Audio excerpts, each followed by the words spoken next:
Hi, share na pud ko sa ako ang nabasahan o ako na diskubrihan.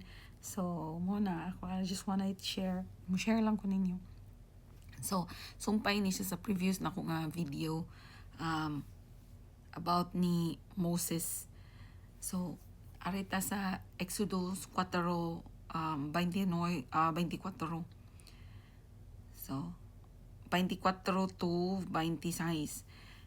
Sa ilang gipapahulayan sa dalan, gitagbo sa Ginoo si Moses aron unta patiyon.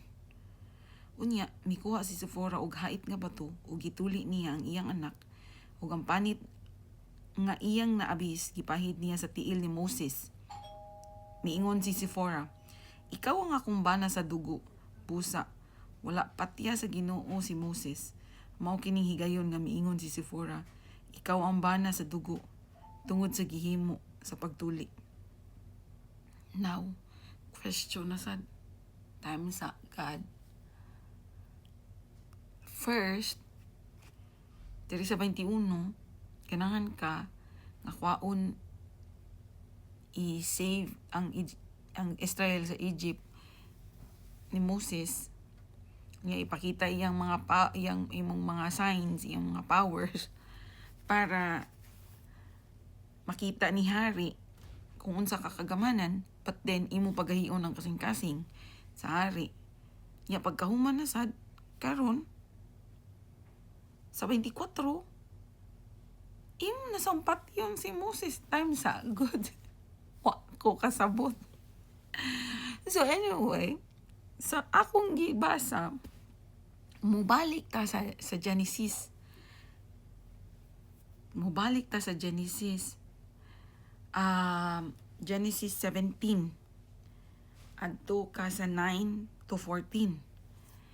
So sa panahon ni Abraham, naada sila'y kasanduan, di ba? Sila'y kasanduan ni Father God. Ang Dios miingon kang Abraham, kinahanglan usab nga tumanon mo ug sa umaabot mong mga kaliwat ang kasabot tali kanimo ug kanako, ang kalalakin-an ninyo ug sa umaabot ninyong kaliwatan kinahanglan nga magpatuli. Sukad karon kinahanglan tulion ninyo ang matag lalaki kun siya 8 na kaadlaw. Lakip ang mga ulipon nga tawo sa inyong balay ug ang napalit ninyo gikan sa mga langyaw. Magmatuod kini nga adunay kasabutan tali kaninyo ug kanako.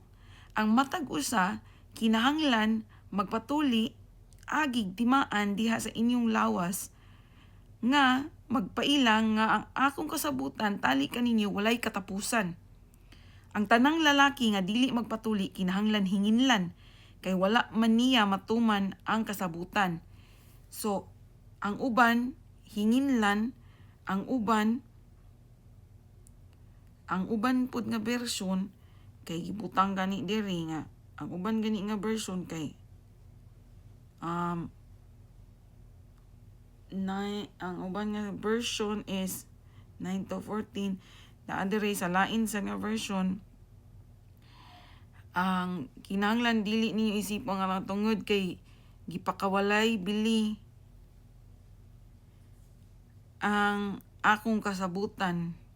So ang uban gani diri kay mura gani patyon ang uban nga version, pero ang diri nga version nga kaning akong gigamit is hinginlan.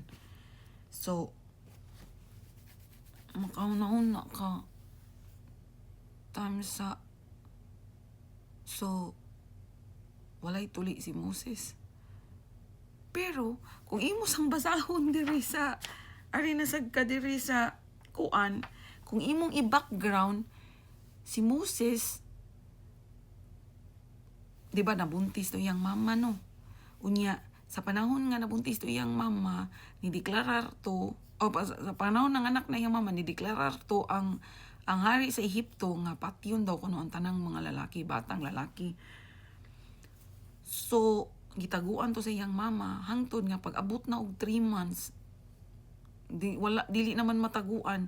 So ang gibuhat sa iyang mama is iyang gibutang sa basket si Moses, pagkahuman iyang gipaano dito sa sapa sa Nile og nakit-an dito sa anak niya nga anak sa babae nga sa hari. So mao to sagop na, gipadako pagkahuman. So si Moses nagdako sa Ehipto for 40 years. So kay nagdako naman siya sa Ehipto, so nakalimot na yun siya sa Hebrewanon nga kuan, kay nagdako man siya hangtod sa panahon nga naa sa Exodus 2:11-15, usa kadlaw niya na sa dako na si Moses, miduaw siya siyang katawhan og nakita niya nga gipugos sila sa pagbuhat og bugat nga trabaho. Unya nakita niya ang mga Hebreo nga gikulata sa Ehiptohanon. Milingi-lingi si Moses sa palibot niya ug sa dihang wala siya laing nakita, gipatay niya ang Ehiptohanon o gilubong niya sa balas. Pagkasunod adlaw mibalik siya ug nakita niya ang duha ka Hebreohanon nga nag-away. Giingnan niya kadtong sad-an, nganong imong gibunal-bunalan? Nganong imong manggibunalan ang imong kadugo? Ang tawo mitubag, unsay katungod mo pagmando ug paghusay kanamo? Patyon mo ba usab ako sama sa pagpatay sa Ehiptohanon? So adtong time man hadlok siya. Yun siya. May bawaan sa Ehipto, so nilayas siya. So paglayas niya, naabot siya dito sa, this is a backstory ha, so naabot siya dito sa Midian. Pag abot niya dito sa Midian, nakailan niya si Zipporah, karon nabot sila, nabuntis siya, ug nanganak siya sa lalaki nga si Gershom. Karon kay si Moses nagdako naman isip Ehipto, so wala na siya kabaw, and wala niya napatuli ang iyang anak nga lalaki. Base sa saad niya sa una ni Father God ug ni Abraham nga ang tanang lalaki nga tulion after 8 days nga maanak. So mao ni nga si Father God iya untang patyon si Moses, may gani kay si Zipporah iyang gituli dayon og dali-dali si Gershom niya iyang gipahid ni Moses. So mao to nga gipasagdan na siya ni Father God. Karon og atong i-relate, so imong naon ba nga si God, so patyon niya kay ngano, how can unsaon man pagkuan ni Moses pag may, kaya diba si Moses kay gitawag man og lawmaker sa iyang panahon, kay siya man ato ang gisugo ni God niya magsuwat atong kuan niya.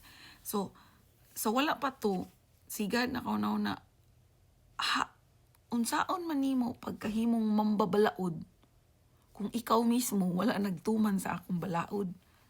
Kagets mo? How can you be a lawmaker if you itself wala ka nahimong dili, wala gani ka nagtuman, wala gani mo gipatuli ang imong anak? So mo to nga ang rason nga iya untang patyon may gani kay si Zipporah iya dayong nabuhat. So ma-connect na nato sa atoa ba nga sa karong panahon na, diba, saba kaayo ang media, saba kay tanan tungod ana ang flood control budget. Can you imagine, mismo ang naa sa balaod, mao ang nagpatuman, mao pang nangurakot.